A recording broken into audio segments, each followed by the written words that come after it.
제가 지난주에 이런 질문을 했죠. 우리가 인생에서 가장 귀하고 소중한 것이 있다면 그것이 무엇입니까? 라고 하는 질문을 제가 드렸습니다. 이 세상에 내가 살아가면서 가장 소중하고 귀한 것이 믿는 사람에게는 무엇이라고 말씀드렸나요? 구원입니다. 구원. 아멘? 구원입니다. 건강보다도 앞서는 것이 구원입니다. 구원받고 건강해야 됩니다. 할렐루야. 네. 구원받고 건강해서 우리가 또 사회에서 모든 일을 잘 감당할 수 있는 그와 같은 성령이 되시기를 바랍니다. 구원받지 아니하고 건강해서 어떤 나에게 주어진 모든 일을 함으로 인해서 그들은 좀 경제적으로 부유하면 그것이 행복이다라고 말하지만 그것은 이 땅에 살면서 불과 몇십 년 만이 행복이요 평안이지만 그러나 우리가 막 죽음에 와서는 영원히 우리가 살아야 되는 우리 인생에서는 그건 불과 점과 같은 시간입니다. 그래서 우리는 무엇보다도 가장 귀하고 소중한 것이 구원받고 그 다음에 더 복되면 건강해서 더 복되면 우리의 삶이 풍성해지는 것입니다. 할렐루야. 그런 은혜가 저와 우리 삶 속에 이루어지기를 축원합니다. 그래서 우리에게 가장 소중하고 귀한 것은 뭐냐면 구원이라고 이야기를 했습니다. 그러면 이제 구원받은 사람에게 가장 소중한 건 뭐예요? 구원받은 사람에게 하나님의 자녀들에게 가장 소중한 것이 제가 지난주에 뭐라고 이야기했나요? 사명이에요. 사명. 그래서 성경적으로 사명이 뭐냐라고 물어보면 그냥 일반적인 그냥 사전으로 개념은 그냥 맡겨진 일이에요. 맡겨진 일, 주어진 임무, 맡겨진 임무인데 성경적으로 사명이라고 하면 뭐냐면 뭐라고 그랬어요? 하나님께서 나에게 맡겨준 일 또는 임무, 그러죠? 하나님께 나에게 맡겨준 일, 사명이라고 말씀을 드렸습니다. 그래서 창세기 1장 2절 말씀을 통해서 보게 되면 하나님께서 우리의 사람인 누구를 만들었어요? 아담을 창조하셨습니다. 이게 하나님의 사람인 아담을 창조하신 목적이에요. 목적이 있어요.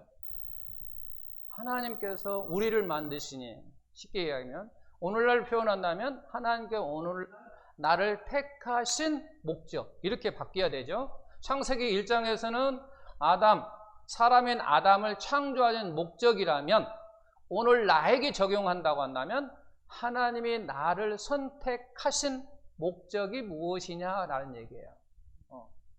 그럴 때 하나님께서 아담을 창조할 때 목적이 뭐였어요? 모든 것을 뭐 하라고? 다스리라고, 모든 것을 다스리라고 하나님께서 창조하셨어요. 이걸 사람의 입장에서 보게 되면, 사람의 입장에서 보면 어떻게 되냐면 나를 만드신 이유예요. 하나님이 나를 만드신 이유. 오늘날 이야기하면 나를 택하신 이유. 하나님 나를 자녀 만드신 이유. 그게 곧 다른 말로 얘기하면 사명이라고 하는 거예요. 사명. 그리고 아담의 아내 하와가 있습니다. 그죠? 하와를 하나님께서 만드신 목적이 뭐예요? 하와를 만드신 목적. 하와를 돕는 배필로 만드셨어요. 돕는 배필로 만들었어요. 이게 하와는 아담을 위해서 돕는 배필로 만들었다는. 그래서 아담과 하와는 동일하게 사명을 잘 감당해야 된다는 얘기예요. 사명을 충성되이 헌신해야 된다라고 하는 거예요. 오늘날 이야기하면은 이걸 오늘날로 다시 적용하면 남편과 아내는 함께 뭐 해야 된다는 얘기예요? 사명을 잘 감당해야 된다, 그런 얘기예요.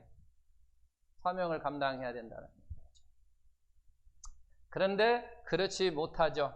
나중에 설명했습니다. 왜냐하면 하는 것은 또 있는데 바로 그거예요. 이렇게 사명을 잘 감당하면 하나님께서 사람을 만드신 목적대로 사명을 잘 감당하면 뭐 한다고 그랬어요? 하나님께서 먹을 것을 뭐 한다고 그랬어요? 공급해 주신다고 했다냐요. 공급해 주신다라고 하는 거죠. 그래서 이게 마태복음 이제 신약으로 넘어오게 되면, 구약에서 신약으로 넘어오게 되면 마태복음 6장 31절에 뭐라고 있냐면, 그런즉 너희는 먼저 그의 나라와 그의 의를 구하라 그랬단 말이야. 자, 여기에서도 내가 사명, 아담이 해야 할 일이에요. 사명은 아담이 해야 할 일, 공급은 하나님께서 해야 할 일. 그러니까 사람이 사명을 잘 감당하면 공급해 주신대요. 먹을 것을 공급해 주신대요. 자, 신약으로 넘어와서 그런즉 너희는 먼저 그의 나라와 그의 의를 구하라 라고 하는 것이 앞부분이 뭐냐면 사람이 할 일이에요. 그리하면 내가 이 모든 거 먹고 마시고 입히는 그와 같은 모든 것을 너에게 더하여 주시겠다라고 하는 것이 하나님께서 할 일이에요. 그러니까 결국은 창세기 1장에서 말씀하신 말씀이 내가 너희를 창조한 목적대로 너희가 사명을 잘 감당하면 내가 너희에게 먹을 것을 공급해 주시겠다라고 말씀하신 그 하나님께서 동일하신 하나님, 변함이 없으신 하나님이 시작에 와서도 마태복음 6장 그의 아들 예수 그리스도를 통해서 뭐라고 했냐면, 그래 너희는 먼저 그의 나라와 그의 의를 구하라. 그리하면 내가 너희에게 이 모든 것을 더하여 주시겠다라고 말씀하신 것처럼 앞에 내가 할 일을 순종하면, 그런 얘기요. 순종하면 너에게 뭐 하겠다라는 거죠? 공급해 주시겠다라고 하는 거예요. 그래서 우리는 무엇을 해야 되냐면 하나님의 자녀로서 뭘 해야 되겠습니까? 그러면 우리는 사명이라고 하는 것을 잘 감당해야 된다라고 하는 거예요. 사명을 우리가 충성되이 잘 헌신할 때 하나님께서 우리의 모든 것을 더하여 주시겠다라고 약속하셨어요. 그러므로 내가 할 일을 잘 해야 된다는 얘기예요. 내가 해야 할 일을 잘 해야 된다라고 하는 거죠. 근데 우리는 많은 사람들이 내가 해야 할 일을 잘 하지 않으면서 하나님께 그냥 막 뭔가를 떨어지기만을 원하는 사람들이 참 많아요.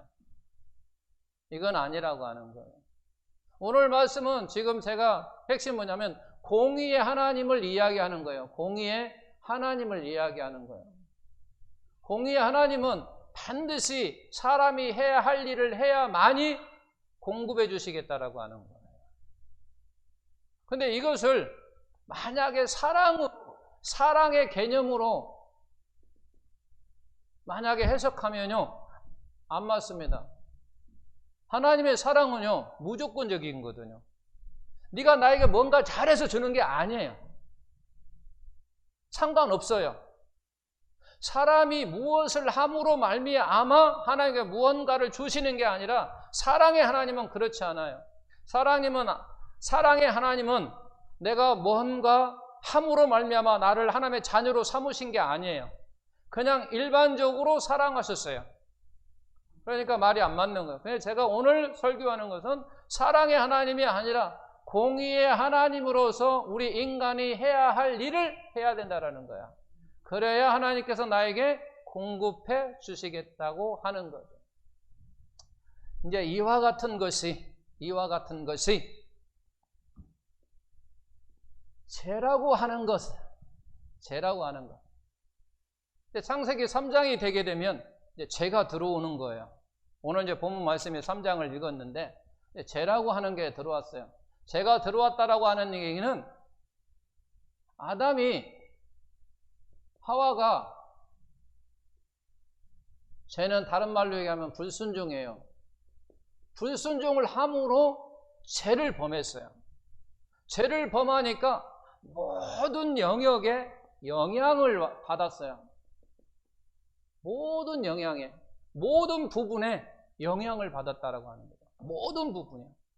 어떤 부분은 받고 어떤 부분은 안 받은 게 아니라 그냥 모든 것이 영향을 받았다라고 하는 거예요. 그 중에 가장 중요한 게 뭐냐면 하나님과 우리, 나, 바로 인간 관계가 영향을 받았어요. 그 영향을 받았는데 어떻게 받았느냐? 하나님과 내가 분리가 됐어요. 분리가 돼서. 하나였다. 어떻게 보면 하나였었어요. 그런데 분리가 됐어요. 우리는 이것을 성경적으로 죽음이라고 이야기해요. 우리에게 죄를 지음으로 말미암아 죽음이 왔다라고 이야기할 때 무슨 얘기냐면 하나님과 나의 관계가 끊어진 걸 이야기하는 거죠. 분리가 된 걸 이야기해요. 우리는 그냥 죽었다 그러면은 내가 관 속에 들어가서 저 파묻히는 걸 이야기하는데 성경은 그게 아니라 하나님과 나의 관계가 끊어지는 걸 이야기하는 거예요. 끊어지는 거. 쉽게 이야기하면 이혼하는 걸 이야기하는 거예요. 남자와 여자가 결혼해서 같이 한 몸으로 다시 살다가 서로 이혼해서 떨어지는 거. 이것이 바로 죽었다라고 성경은 이야기한다라고 하는 거예요.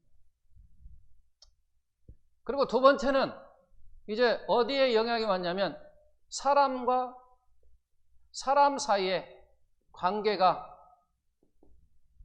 영향을 받았어요. 죄로 말미암아 영향을 받았어요. 즉 어떻게 받았느냐? 아담과 하와 때의 관계는 어떤 관계였냐면 아담은 하와를 사랑하는 관계였어요. 그리고 하와는 아담에게 순종하는 관계였었어요. 그런데 오늘 본문 말씀처럼 제가 딱 들어오니까 하와는 아담을 원하는 상태의 관계로 돼버렸고 아담은 하와를 다스리는 관계가 돼버렸어요. 그러니까 아담은 하와를 다스리는 관계가 되니까 여자에게는 어떤 일이 오냐면 사랑했는데 얼마 전까지만 해도 사랑했는데 나를 다스리려고 하니까 삐그덕거리는 거야. 거역을 하는 거야. 거부를 하는 거야. 거부. 전에는 모든 것을 사랑으로 나를 감싸줬는데 이제는 이제 다스리려고만 하는 거야. 통제하려고만 하는 거야. 통제하려고. 이다 보니까 하와가 거부를 하는 거야. 모두 보통 그러잖아요. 전에는 남편이 막 사랑만 해주더만 이제 뭐 좀 안 해주면 변했다고, 마음이 변했다고 막 그러잖아요. 그런 것처럼 바로 그랬어요. 그러다 보니까 그 사이에 또 뭐가 들어왔냐면 통제하려고 하는데 거부를 해. 거부를 하면은 인간이라는 것은요 딱 올라오게 돼 있어요. 그잖아요. 그 안에 폭력이 생기는 거예요. 이렇게 관계가 바뀌어 버렸어요. 죄가 들어오니까 그렇다는 얘기죠. 근데 여기서부터 우리가 원인을 찾아야 되거든요. 근데 오늘 보면은 사람과 사람, 남편과 아내, 부부 갈등의 문제가 생겼어요. 부부의 갈등의 문제가 생겼어요. 이 부부의 갈등에 오늘날 부부 갈등의 문제는 바로 원인은 어디에 있자면 죄라고 하는 것 때문에 오늘날 부부의 갈등이 생긴 거거든요. 근데 우리는 이렇게 생각하지 않아요. 죄 때문이라고 생각을 안 한다는 얘기예요. 현재의 삶 속에서만 이 문제를 풀려고 하거든요. 절대 풀 수가 없어요. 그래서 부부의 갈등 문제를 풀 수 있는 방법은 딱 몇 번이 없냐면 복음 외에는 없어요. 복음으로만 부부의 갈등의 문제, 사람과 사람의 갈등의 문제, 하나님과 나와의 관계의 문제, 모든 것이 복음으로만 해결할 수 있는 것이지 그렇지 않다라고 하는 거죠. 그러니까 죄로 말미암아 오늘날 부부의 갈등은 나타나는 열매예요. 나타나는 증상이에요. 왜 나타나느냐? 왜 부부의 갈등이 문제고 사람과 사람에게 갈등의 문제가 생겼느냐? 하나님과 인간 간의 갈등에 왜 관계가 이렇게 깨졌느냐라고 이야기할 때 그 모든 원인은 바로 죄라고 하는 것들. 죄 때문에 영향을 미쳤다라고 하는 거예요. 그래서 오늘날 이렇게 된 거예요. 오늘날 이와 같은 사회와 이와 같은 모든 것이 악하고 막 된 것은 결국은 사람이 더 악해지는 게 아니라 이 죄 때문에 그런 거죠. 죄가 점진적입니다. 특성을 가지고 있어요. 그래서 세상은 점점 악해진 거예요. 앞으로 가면 갈수록 더 악해질 수밖에 없는 거예요. 왜? 성경적으로 보면 그러게요. 그래서 우리 어릴 때는 참 순수함이 많았었어요. 근데 이게 세상이 가면서 더 악해졌어요. 그러잖아요. 근데 앞으로 하면 더 악해져요. 더 악해져. 결국은 죄라고 하는 것이 이 문제가 해결되지 아니하면 결국은 해결할 수 없는 거예요. 그 다음에 또 어디에 영향을 받았느냐라고 이야기할 때 1. 바로 사명. 여기에도 영향을 주었어요. 우리가 사명이라고 하는 것을 통해서 하나님과 함께 늘 교제하고 같이 살았단 말이에요. 예배자로서 같이 살았단 말이에요. 하나님과 늘 함께. 오늘 우리 이렇게처럼 이렇게 살았단 말이에요. 근데 영향이 왔어요. 어떻게 왔느냐? 전에는 내가 하는 일이 하나님을 위한 일이었어요. 누구를 위한 일? 하나님을 위한 일. 그래서 제가 들음으로 말미암아 이게 바뀌어버렸어요. 누구를 위한 일로? 그렇죠. 나를 위한 일로 바뀌었어요. 자기를 위한 일로 바뀌어버렸어요. 자, 자기를 위한 일로 바뀌어버리니까 이제 봐봐. 사명이라고 하는 것을 잃어버렸어요. 사명을 잃어버렸어요. 왜? 사명이라는 게 뭔데? 하나님을 일을 하는 거거든요. 근데 제가 들음으로 말미암아 하나님을 위한 일을 이제 잊어버렸어요. 그래서 사명을 잃어버렸어요. 사명을 잃어버리니까 어떤 결과가 생길 것 같아요? 여기에서는 사명을 잘 감당하면 뭐라고 했는데 하나님께서 공급해 주시겠다고 했는데 사명을 잃어버리면 어떻게 돼요? 공급이 끊겼지요. 그러면 이제 뭐 해야 돼요? 내가 나를 위해서 스스로 공급자가 돼야 돼요. 그렇잖아요. 하나님께서 안 주시니까 이제 내가 해야 되는 거예요. 내가 먹으려면 그래서 이야기하는 거예요. 그래서 네가 스스로 뭐 해야 된다? 수고해야 된다 그러네요. 수고하다 보면 뭐 하게 생겼어요? 땀을 흘릴 수밖에 없어요. 우리는 많은 사람들이 뭐 하고 있어요? 염려 속에 있어요. 그리고 불안합니다. 평안보다 불안이 더 많아요. 그 다음에 또 우리는 어떤 마음이냐면 항상 만족합니까? 항상 만족해요? 부족해요? 우리 마음속에 늘 부족이 찾아왔어요. 결국 이 죄로 말미암아 이와 같은 결과까지 오는 거예요. 사명을 잃어버리니까 전에는 내가 사명을 잘 감당하면 하나님께 나에게 공급 주시니까 내가 불안한 것이 없어. 왜? 하나님 늘 주시는데 내가 불안할 게 없잖아요. 평안하잖아요. 여러분도 우리 아내들 남편이 돈 잘만 벌어오면 불안합니까? 불안하지 않잖아요. 왜 불안합니까? 남편이 없어. 그럼 내가 버려야 돼. 그럼 내가 충분하지 못해. 그러면 염려가 오는 거고 불안이 오는 거예요. 내가 열심히 땀을 흘려도 불안이 있는 거예요. 그리고 우리 사람 속에는 항상 부족한 게 있어요. 전세 살다가 아파트 하나 사면은 다 만족할 줄 알았는데 가서 살아보니까 만족하지 못해. 더 커야게 되겠네. 25평에 27평으로 가고 27평에 30평으로 가고 30평에 34평에 가고 40평에 가도 뭐라고 하냐? 늘 부족해. 처음에는 만족하고 좋은 것 같아. 근데 조금만 지나고 나면 또 부족해. 바로 이와 같이 계속 찾아왔다라고 하는 거예요. 그래서 우리는 스스로 저렇게 땀을 흘리고 해도 불안하고 염려가 되고 만족하지 못하는 이런 삶 속에 우리가 오늘날 살아가고 있다라고 하는 거예요.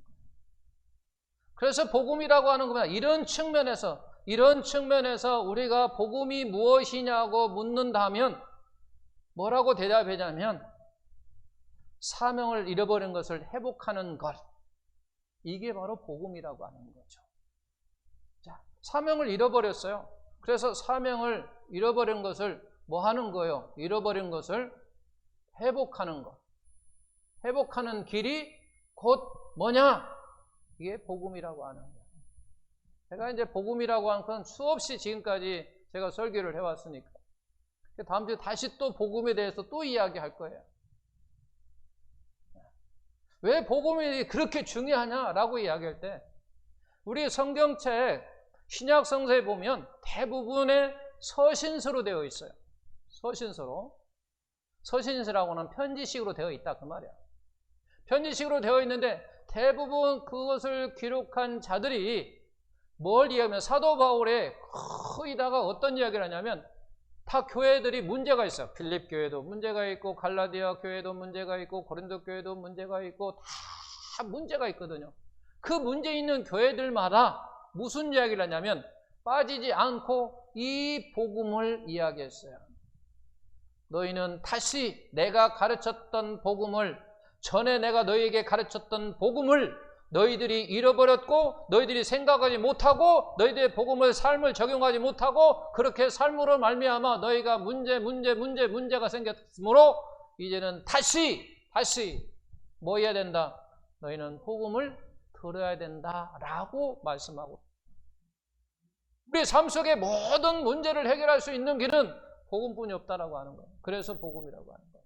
이게 이런 측면에서 보면, 이런 면에서 보면 복음이라는 게 뭐냐? 우리가 사명을 잃었다.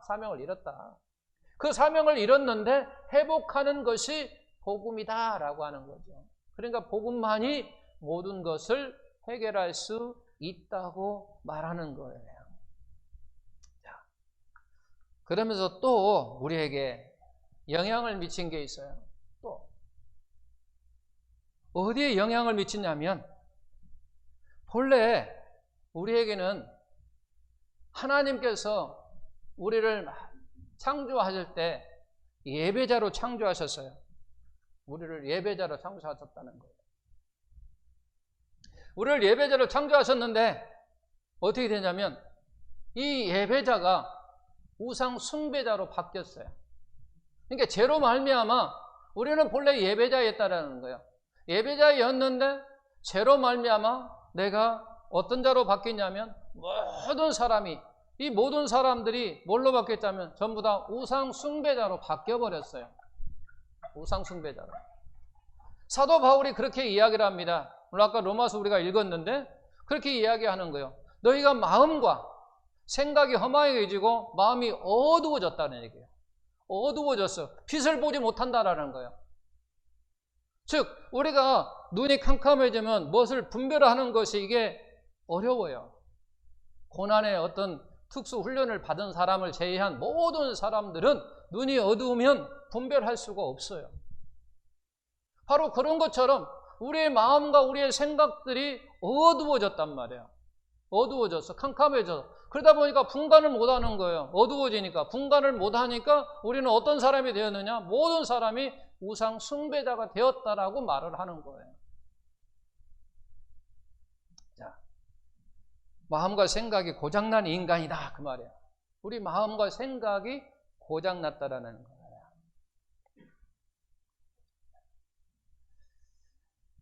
그래서 우리 모든 인간은 우상 숭배자가 되었다. 우상 숭배자가 되었다라고 하는 그 의미가 뭐냐라고 하는 거예요. 우상 숭배자가 다 되었는데 사도 바울이 말하는 것처럼 우리 모든 사람은 죄로 말미암아 예배자였었는데 죄의 영향을 받아 우리 모두가 바로 우상 숭배자가 되었다라고 하는 말 의미가 뭐냐면 이 말은 여러 가지로 매우 중요한 의미들을 담고 있는데 그 중에 하나가 뭐냐면 인간이 범죄하기 전에는 예배자였다는 것과 성경 말하는 죄의 본질적으로 특성을 가지고 있는 게 뭐냐면 그거예요. 우상 숭배라고 하는 거예요. 죄라고 하는, 제가 아까 죄를 다른 말로 뭐라고 이야기했어요? 죄가 뭐예요? 불순종이에요. 불순종. 불순종이나 죄라고 하는 의미가 같아요. 이게 그런 것처럼 자, 우상 숭배는 이 죄 속에 또 어떤 의미가 담겨져 있냐라고 할 때 바로 뭐가 담겨져 있다고요? 우상 숭배자라고 하는 의미가 담겨져 있다라고 하는 거예요. 우상 숭배자라고 하는 거예요. 제가 아까 이야기했어요. 우리가 범죄하기 전에 우리 인간은 하나님과 교제하고 있었어요. 분리가 되지 않았다는 얘기예요. 그러므로 말미암아 우리가 예배자였다는 얘기죠. 예배자였어요. 예배자. 근데 우상 숭배자가 되었다라고 하는 거예요. 그러면 예배자가라고 하는 것이 뭐냐면 하나님과 함께 교제가 이루어졌고 하나님과 영광을 돌렸고 하나님 말씀에 순종하는 사이였고 이런 관계였다는 얘기예요. 그런데 이것이 아니라 이제 우상 숭배는 불순종의 관계가 됐다라고 하는, 교제가 아니라 분리가 되었다라고 하는 거예요. 그래서 사명을 지금 이야기할 때 전에는 내가 하나님을 위한 일을 했어요. 그 일이 뭐였냐? 예배예요. 예배라는 얘기죠. 하나님을 위한 일이 뭐냐면 예배였다라고 하는 거예요. 예배였다라고. 그러니까 예배가 뭐냐라고 할 때 우리는 순종이라고 이야기를 하는 거예요. 순종의 삶을 사는 거예요. 자, 하나님을 위한 일이 예배자라고 한다면 우상 숭배는 반대로 무슨 일을 하는 거예요? 자기를 위해서 위한 일을 할 때, 자기를 위한 일을 할 때, 이게 바로 우상 숭배자라고 하는 거예요. 물론 구약에는 우상 숭배를 또 다르게 해석하고 있어요. 십계명에 보게 되면 우리가 그렇게 말을 합니다. 너는 우상 숭배하지 말라 그랬어요. 땅에 있는 거냐, 땅 아래에 있는 거나 땅 위에 있는 그런 어떤 형상을 두지 말라고 이야기를 하거든요. 그리고 그곳에 절하지 말라고 이야기를 합니다. 그것이 구약의 우상 숭배래요. 그것이 신약에 와서는 뭐라고 이야기하냐면 너희는 간음하지 말라 이렇게 이야기를 합니다. 우상 숭배하지 말라 이렇게 말해야 되는데 구약에서는 우상 숭배하지 말라 이야기해놓고 신약에 와서는 너희는 간음하지 말라 이야기를 하는 거예요. 그럼 간음하고 우상 숭배가 같은 단어거든요. 우리가 말할 때는 다르잖아요. 의미가. 우리가 우상 숭배 하는 자꾸 구약 성경에 뭐라고 하냐면 너희는 땅 위에 있는 거나 땅에 있는 거나 땅 아래에 있는 어떤 형상을 두지 말고 그곳에 절하지 말고 막 그러다 보니까 그것만 내 머릿속에 막 하다 보니까 그것만 생각하는 거예요. 그게 아니라 신약에 와서는 간음이라고 표현을 하는 거예요. 간음이라고 하는 거예요. 우리가 간음이라고 하는 게 뭐예요? 의미가? 남편이 아내를 두고 다른 아내를 사랑한다든지 아내가 남편을 두고 다른 남자를 뭐 하는 거예요? 사랑하는 행위거든요. 그 말을 하나님과 나와의 관계로 적용을 시켜보면 하나님과 나가 있는데 내가 하나님을 사랑하지 아니하고 다른 걸 사랑하는 거야. 돈을 사랑한다든지 나의 어떤 취미를 사랑한다든지 내 자녀를 사랑한다든지 내 무엇을 하나님보다 더 사랑하는 것, 그렇게 표현하고 있는 거예요. 이게 신약에 와서는 나보다 더 사랑하는 것 이렇게 표현하는 거예요. 나보다 더 사랑하는 것, 하나님이 그렇게 이야기를 한 거예요. 나보다, 하나님보다 더 사랑하는 것은 바로 간음이자 우상 숭배라고 이야기를 하는 거예요. 그러면 나보다 더 사랑하는 거예요. 그러니까 여기서 보면 사명이라고 하는 것은 우리 것이 1순위예요. 이게 하나님께서 우리를 만드신 목적이 1번이 뭐냐면 사명이라고 하는 거예요. 근데 사명을 잃어버리니까 하나님을 위한 일이 뭐가 되어버렸어요? 나를 위한 일이 됐다라고 하는 거죠. 그 나를 위한 일 이 자체가 뭐라고 하냐? 우상 숭배다라고 이야기를 하는 거예요. 우리는 우상 숭배하면은 달랑 한 가지만을 생각하거든요. 뭘? 구약의 십계명에 나오는 것만 우상 숭배라고 생각하는데 그거보다 더 중요한 것이 오늘 신약에 와서 이야기하는 거 뭐냐면 나보다 더 사랑하는 모든 행위가, 모든 행동이 우상 숭배라고 이야기를 하는 거예요. 그것이 곧 너희는 나를 두고 간음하느니라 라고 표현하는 거예요. 하나님 나를 두고 간음하는 거다. 나를 사랑하지 않냐고 다른 걸 더 사랑하면 바로 간음하는 행위다, 우상 숭배하는 거다 라고 이야기하는 거예요. 근데 우리는 자꾸 과거의 구약에 있는 것만 우상숭배라고 해서 어떤 형상을 두지 아니하고 뭐 거기에 절하지 아니하면 나 우상숭배 안 했어 그렇게 말하는데 그게 아니에요. 그래서 저나 여러분은 할 것 없이 우상숭배는 늘 어떻게 보면 하고 있는 거예요. 하나님보다 무언가를 더 사랑하면요, 그건 당연히 간음이라고 했으니까. 제가 이렇게 이제 설교를 마치면서 이야기할게요. 주일날 안 나왔어요. 주일날 그 안 나온 행동이 우상 숭배입니까? 아닙니까? 이제 이게 우상 숭배다 이렇게 결론을 지면 안 돼요. 왜? 그 사람의 마음을 알아요? 몰라요? 그 사람이 오늘 주일날 못했어요. 참석을 못했어요. 근데 우리는 참석 못했으니까 그 사람 오늘 우상 숭배했다 라고 결론 지으면 안 된다라고 하는 거예요. 하나님은 아시고 또 누가 알까요? 본인이 알아요. 본인은 알아요. 내가 오늘 우상 숭배했는지 안 했는지.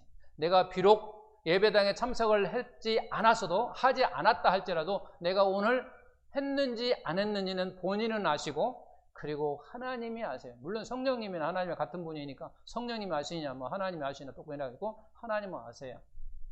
이게 무슨 얘기냐면 본인은 안다는 얘기가 오늘 내가 주일날 예배당에 가야 되는데 못 갔어. 아래 그 사람의 마음이 어디에 있느냐가 중요한 거예요.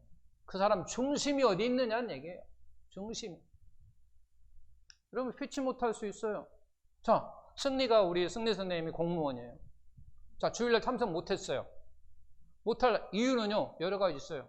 공무원이다 보니까 사회에 어떤 것이 일어나면 거기 가야 돼요. 공무원으로서 가야 되잖아요. 뭐 투표 이번에 앞전에 투표했을 때 투표하면은 그 선거장에 가서 관리도 하고 막 해도 해야 돼요. 그래 주일날 나오지 못했다고 했을 때 그러면 주일날 못 나왔으니까 우상숭배했네.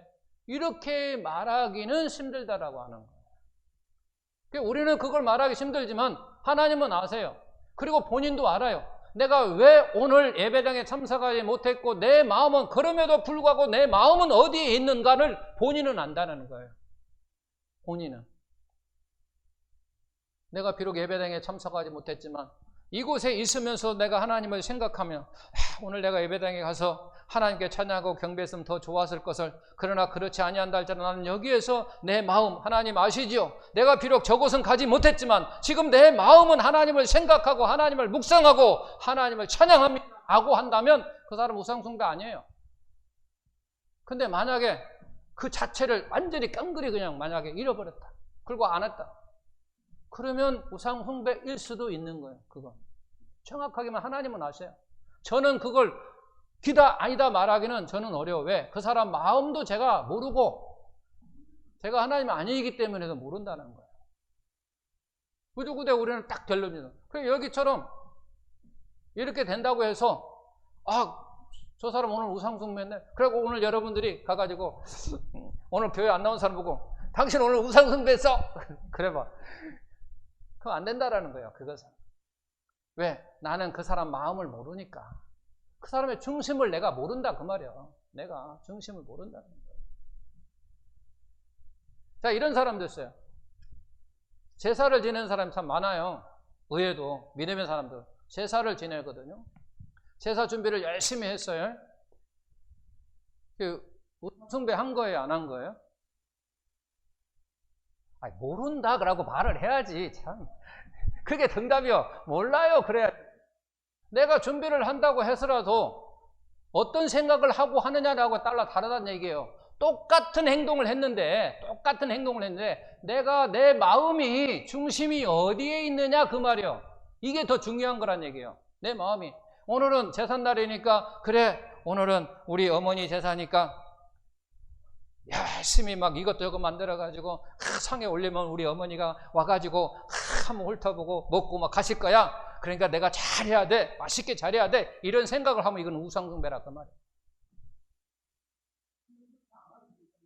내가 젖을 부치고 부침개를 하고 떡을 하고 뭘 하더라도 오늘 어머니 제삿날이지만 우리 가족들이 모이니까 우리 가족들을 위해서 서로 나누고 먹고 하기 위해서 맛있게 해야지 해서 이것저것 준비하고, 그 맛있는 것 준비해서 내가 뭐 때문에 준비한 거예요? 제사를 위해서 한 건 아니에요.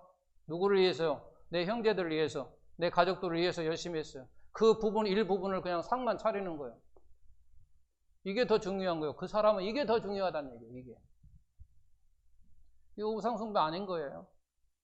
근데 우리는 착각해요. 모든 그 행동에 따라서 결론 지는 게 아니란 얘기예요. 그 사람이 교회를 와서 안 와서 그것보다 더 중요한 게 그 사람 그 전에 마음의 중심이 어디에 있느냐라고 하는 거죠. 하나님을 진정한 마음으로 하나님을 향해 있느냐 없느냐, 이게 더 중요한 것이지 행동을 하고 안 하고 그게 아니라. 근데 우리는 보통 그의 마음의 중심을 보지 아니하고 그 사람의 행동에 나타난 그것으로 봐가지고 당신은 뭐다 막 이렇게 이야기를 하는데, 그렇게 해서는 안 된다는 거예요. 우리 믿음의 사람들은 그래서는 안 되는 거예요. 왜?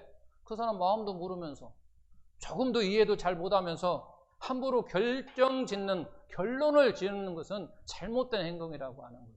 정말 그 사람과 마음을 막 대화를 해봤어요. 이런저런 이야기를 해보니까 주일날 교회 하는 것이 당연으로 여기고 그냥 자기 어떤 일을 위해서, 정말로 자기 유익을 위해서, 공익이 아니라 자기 사적인 어떤 유익을 위해서 했다고 한다면 그건 거의 100% 가까운 우상 숭배예요. 그렇지만 그렇지 않고 우리는 공적인 그런 의무가 있는 거예요. 그런 공적인 의무를 했을 때 그 사람은 그 자리에서 얼마든지 생각 가운데 하나님을 생각할 수 있어요. 하나님을 얼마든지 찬양할 수 있어요. 하나님의 말씀을 묵상할 수도 있고요. 근데 그 사람들을 두고 우상 숭배했다 말하기는 못한다라는 거예요. 우리는 죄로 인해서 우리의 마음이 이렇게 영향을 받았어요. 그래서 사명을 잃어버렸어요. 지금 제가 핵심 말씀은 사명이에요. 사명. 하나님 우리 인간을 만드신 목적이 사명이 있다. 그 사명을 우리가 다 할 때 하나님은 나에게 공급해 주신다. 그런데 죄로 말미암아 그 모든 것을 우리가 잃어버렸다라고 하는 거죠. 제가 여기까지 이제 이야기한 거예요. 잃어버렸다. 그 다음에는 이제 그 잃어버린 걸 뭐하냐? 회복하자. 무엇으로? 복음으로. 그래서 복음 이야기를 할 거예요. 제가 이제 다음 주에는.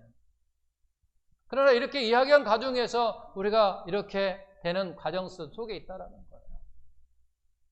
사명을 잃어버렸다. 핵심은 그거예요. 하나님이 나에게 사명을 주셨는데 죄로 말미암아 내가 사명을 잃어버렸어. 이제 복음으로 우리는 복음을 받아.